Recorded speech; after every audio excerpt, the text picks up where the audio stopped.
हैं। आज का जो पहला प्रश्न है वो है कि इंटोमोलॉजी के पिता कौन हैं। फादर ऑफ इंटोमोलॉजी, तो father of entomology reverend William Kirby को कहा जाता है। Reverend William William Kirby. अगला प्रश्न है कि भारतीय कीट विज्ञान के पिता कौन हैं। फादर ऑफ इंडियन इंटोमोलॉजी, तो मैक्सवेल लेफ्रॉय को फादर ऑफ इंडियन इंटोमोलॉजी कहा जाता है। भारतीय कीट विज्ञान के पिता मैक्सवेल लेफ्रॉय। अगला प्रश्न है कि इंटोमोलॉजी किस भाषा का शब्द है। तो इंटोमोलॉजी ग्रीक भाषा का शब्द है।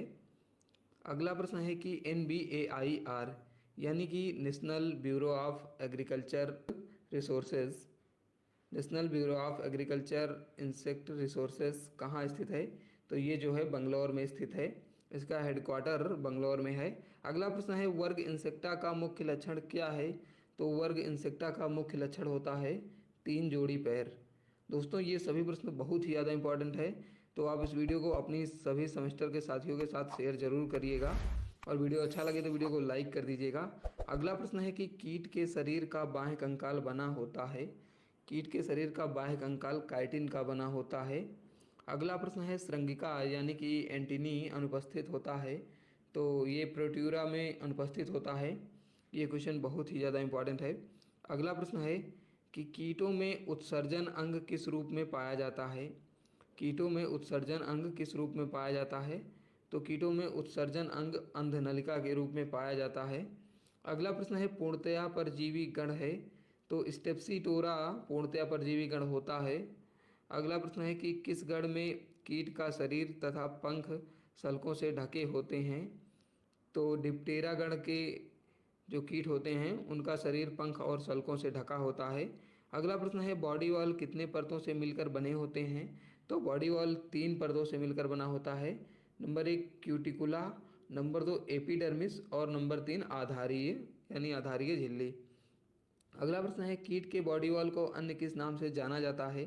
तो कीट के बॉडी वॉल को इंटीग्यूमेंट और एक्सोस्केलेटन इस अन्य नाम से जाना जाता है। अगला प्रश्न है प्रकाश उत्पन्न करने वाले कीट किस कुल में आते हैं। तो प्रकाश उत्पन्न करने वाले कीट जो होते हैं लेम्पायरिडी कुल के अंतर्गत आते हैं। अगला प्रश्न है सामान्यतः कीट वैज्ञानिक द्वारा कितने गण बनाए गए हैं। तो कीट वैज्ञानिकों द्वारा नॉर्मली 29 गण बनाए गए हैं ऑर्डर्स। अगला प्रश्न है सर्विक्स किसके मध्य होती है। तो सर्विक्स जो है वो हेड और प्रोथोरक्स के मध्य पाई जाती है। अगला प्रश्न है श्रृंगिका का मुख्य कार्य क्या है।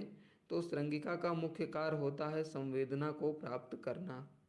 श्रृंगिका का मुख्य कार्य क्या होता है। तो ये होता है संवेदना को प्राप्त करना। अगला प्रश्न है कि चबाने एवं काटने वाले मुखांग, चबाने एवं काटने वाले मुखांग किस गण में आते हैं।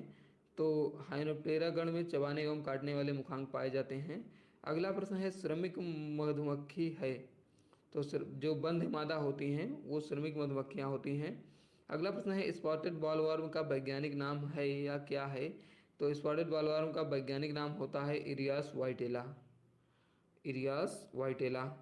अगला प्रश्न है माहू यानी एफिड का वैज्ञानिक नाम है। तो एफिड का वैज्ञानिक नाम होता है लिपाफिस इरिसिमी, लिपाफिस इरिसिमी माहू यानी कि एफिड का वैज्ञानिक नाम होता है।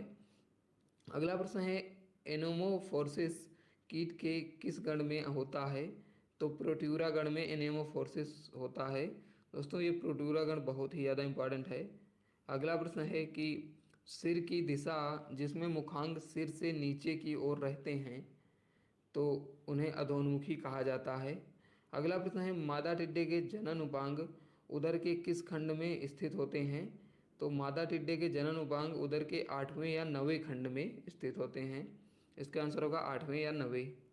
अगला प्रश्न है रोमदार श्रृंगिका पाई जाती है। तो रोमदार श्रृंगिका जो है वो नर मच्छर में पाई जाती है।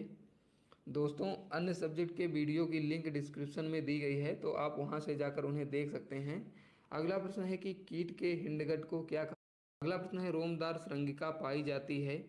तो रोमदार श्रृंगिका जो है वो नर मच्छर में बांग उदर के 8वें या 9वें खंड में स्थित होते हैं। इसका आंसर होगा 8वें या 9वें।